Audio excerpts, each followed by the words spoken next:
আজকে তো বড়, আজকে আমার বইয়ের আসার কথা বড়, আমাকে আসতে তো দেরি করছে কেন লাউড়া? ওর মা আবার ওকে জিনিস দিয়েছে তো বড় আবার, কি জানি লাউড়া কি করছে এখন।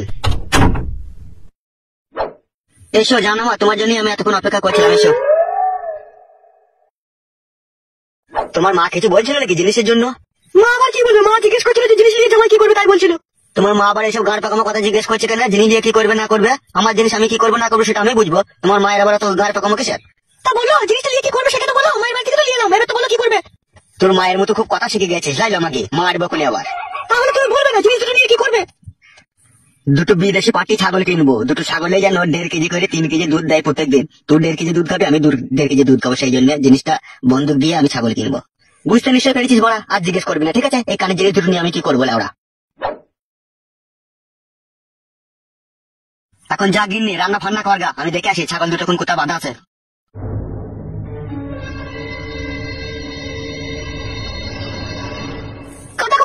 মনের মতি গতি আমার ভালো ঠেকলো না, জিনিসটাকে নিয়ে কি যে করবে কি জানি। উল্টো পাল্টা যদি কিছু করে বুঝবে কেমন অশান্তি ঝগড়া লাগাবো আমি, আমার নাম শিপালি। খাতা কুকুর বেটা মানুষকে একটু শান্তি দেয় না, জিনিস দুটো লিলো তবে রেয়াই দিল খাতা কুকুর বেটা। যাই খাতা কুকুর বেটা যদি চালু চল্লিশে চাপাইটা নিলে এসে খাবে কি খাতা কুকুর বেটা? খাতা কুকুর বেটা যন্ত্রণা ছাড়া কিছু দিল না আমাকে ও খাতা কুকুর বেটা।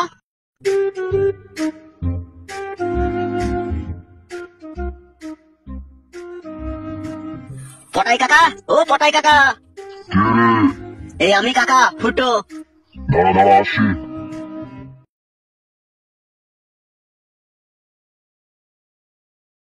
কি হয়েছে রে লাউড়া, এত চিল্লাচিল্লি করছিস কেন? বাড়ির ভিতরে ঢুকে। এই কানের এই সোনার জিনিস দুটো কাকা আমি একবারে পার্মানেন্টলি বিক্রি করে দিতে চাই। তাই নাকি হুদা? হ্যাঁ কাকা। পুরো সোনার জিনিস তো লাউড়া, না সোনার পানি দিয়ে লিয়েছিস বে? কি জি বলো কাকা তুমি, জব জিনিস আমার বইয়ের কানে থেকে খুলে আনলাম, এই জিনিস আমার শাশুড়ি দিয়েছিল। আচ্ছা ঠিক আছে, কত টাকা নিবি বল? 25,000। হুদা কপালি ছোড়া, আমি ইংরাজি বুঝি না, বাংলায় বলো হে কপালি চুদা। ও বুঝো না কাকা? না বে, অনলি 25,000 কাকা। এই কাদাটা অত দাম হইতে পারে না। তোর বউ তো কানে পড়ে পড়ে 250 ময়লা তুল লাগিয়ে দিয়ে দেবে। সোনার জিনিসে ময়লা তুলতে গিয়ে 1,000 টাকা খরচা হবে, 1,000 টাকা তোর কম হবে। কি জি বলো কাকা তুমি, সোনার জিনিসও আবার ময়লা? এই রে ধর মারা, তোর জিনিস তুই নিয়ে যা মারা, আমি নেবো না বল। বেশ বেশ বেশ কাকা, লাও লাও লাও, 1,000 কম দেবা, দাও লাও, 26,000 টাকায় দাও লাও। এখানে দাঁড়া মারা তুই, আমি ঘর থেকে টাকা নিয়ে আসছি। ওকে কাকা যাও। ওকে মানে কি বে? ওকেটাও বুঝো না কাকা, মা কি কাকা রে মা, তার মানে ঠিক আছে যাও, তুমি টাকাটা নিয়ে এসো সেটাই বললাম। আমার সামনে লাউড়া কখনো ইংরাজি বলবি না, আমি সকালে উঠে লাউড়া ভিজে ভাত আর কলাই সাথে খাই। লাউড়া আমি ইংরাজি বুঝি না বলা। ঠিক আছে কাকা, আর কোনোদিনও বলবো না, ভুল হয়ে গেছে, টাকাটা এনে দাও তুমি। দাঁড়া এখানে তুই, আনছি টাকা আমি।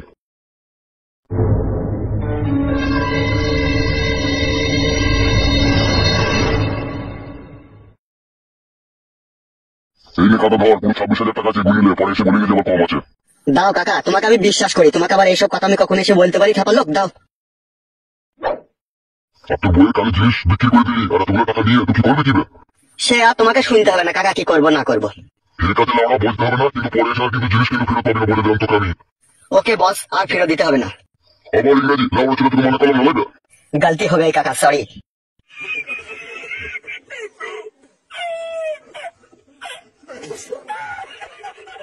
আর কপালি চুদারা কি যে করে লাউড়া, বোঝা বড় মুশকিল।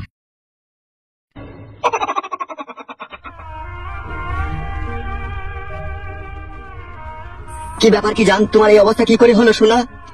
আমার স্বামী আমাকে খেলিয়েছে। তাই নাকি জান? শালা খানকির ছেলে এত বড় সাহস, তোমাকে মেরেছে?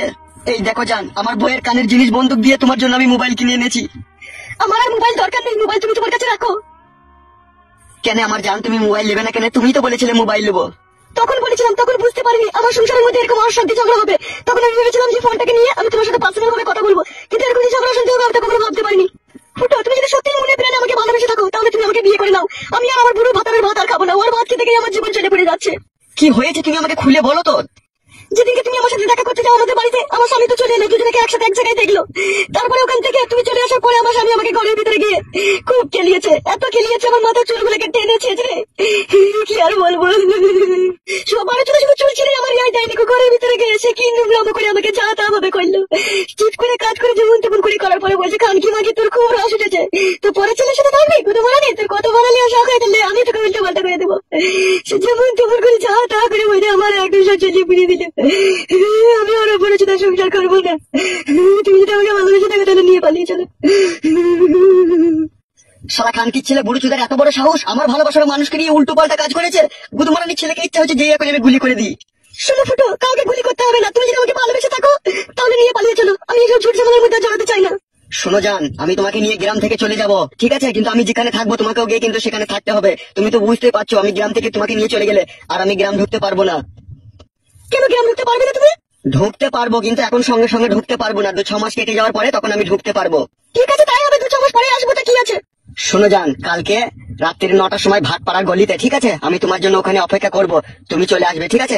তোমাকে নিয়ে আমি নন্দীগ্রাম চলে যাব, আমার মাসির বাড়ি। তোমার মাসির বাড়িতে গিয়ে কোনো অসুবিধা হবে না তো? কোনো অসুবিধা হবে না, বিধবা মাসি আমার, ছেলে স্বামী কেউ নাই কো, ও একাই থাকে বাড়িতে। ঠিক আছে তাই হবে। আর তোমার স্বামীর যদি কোনো টাকা পয়সা জমানো থাকে, ঠিক আছে, গুদমানির ভাইয়ের সাথে তো তুমি তো সংসার করবাই নাই, যা কিছু থাকবে সব লাঠিয়ে নিয়ে চলে আসবা। ঠিক আছে তাই হবে। তুমি এখন বাড়ি যাও, তুমি এখানে আর বেশিক্ষণ দাঁড়িয়ে থাকো না, কালকে রাত্রির 9টার সময় তোমার সাথে আমার সেইখানে দেখা হবে, ঠিক আছে, ভাটপাড়ার গলি, তো এখান থেকে ডাইরেক্ট চলে যাবো আমরা। ঠিক আছে তাই হবে। যাও তুমি এখন বাড়ি যাও, আমি এদিকে একটু ব্যবস্থা করে নি।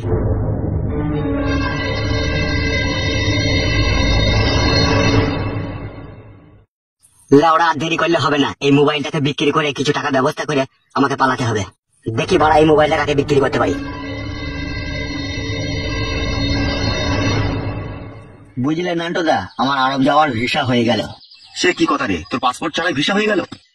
আসলে নান্টুদা কথা হচ্ছে কি, ভিসার যে মেন অফিসটা রয়েছে না, ওখানে একটা ম্যাডাম থাকে, আর ওই ম্যাডামের সাথেই আমার অনেকদিন থেকে একটু ইচিরপিচির চলছে। তো ওই ম্যাডামকে আমি সব কথা বললাম, তা ও আর কি আমার এটা কনফার্ম করে দিয়েছে। বাবা বাবা বাবা, সবসময় তো তালেই থাকিস মনে হচ্ছে তুই। তালে না থাকলে হবে নান্টুদা, এখন যা দিন সময় পড়েছে তালেই থাকতে হবে, তালে থেকেই বেল ভাঙতে হবে। তাহলে যাচ্ছিস কবে তুই? আসলে নান্টুদা কথা হয়েছে কি, যে প্লেনে আমার টিকিট রয়েছে সেই প্লেনের স্টিয়ারিংটা এখন কেটে গিয়েছে, সেটা ঠিক না হওয়া পর্যন্ত আমি যেতে পারছি না। প্লেনে লাউড়া স্টিয়ারিং ও থাকে বড়া, এটা তো কখনো আগে শুনিনি। কি করে শুনবে নান্টুদা, তুমি তো প্লেনেই কোনোদিনও চাপনি। দাদা, ও দাদা। হ্যাঁ বলো, কি বলবে? বলছি দাদা, এই মোবাইলটা আমি বিক্রি করে দেবো, মোবাইলটা কিনবে? কই দেখি ফোনটা। বুঝি চুরি করা মোবাইল নয় তো আবার?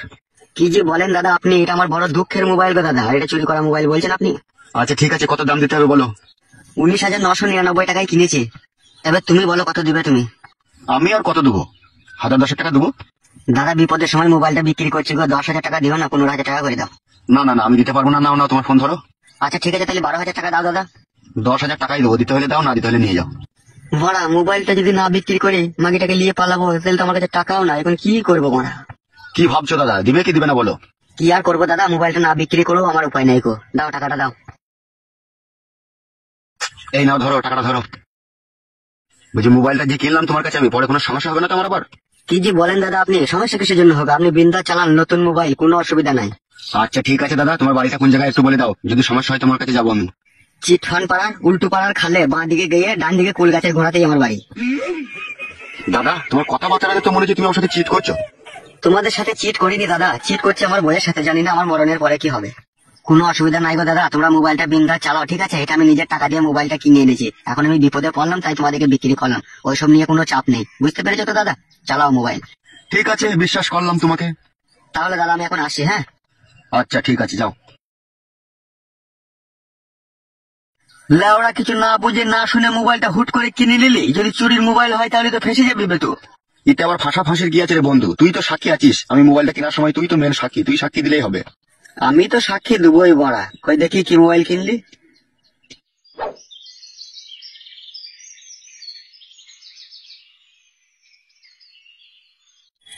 রাত্রি 8টা-9টা বাজতে গেল, কোন জন্য সারাতলায় ঢুকিয়েছো কি করে বলবো কাদা কুকুর বেটা।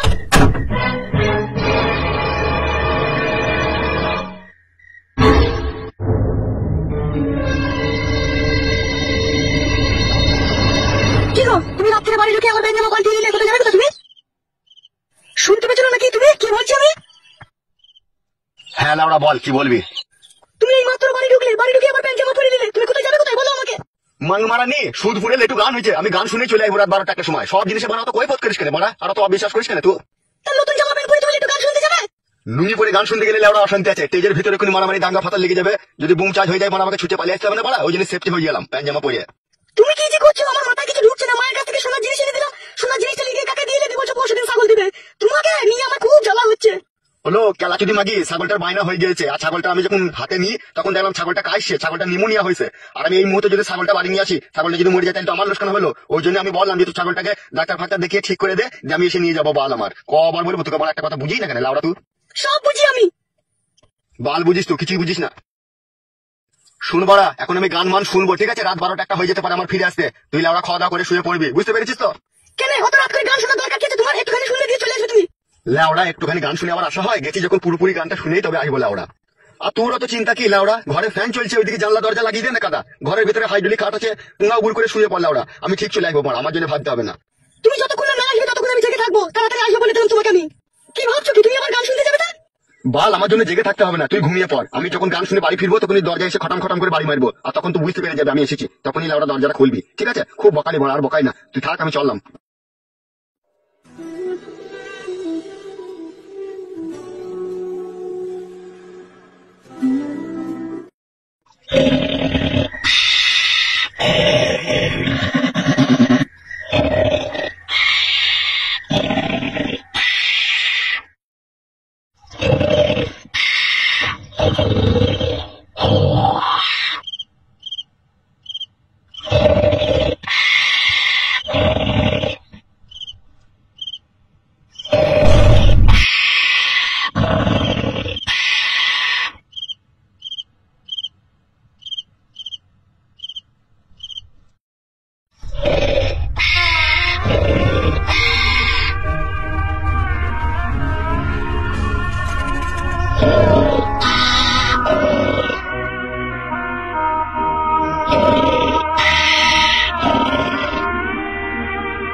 কি ব্যাপার লাউড়া, আসতে এত দেরি করছে কেন বাড়াবো?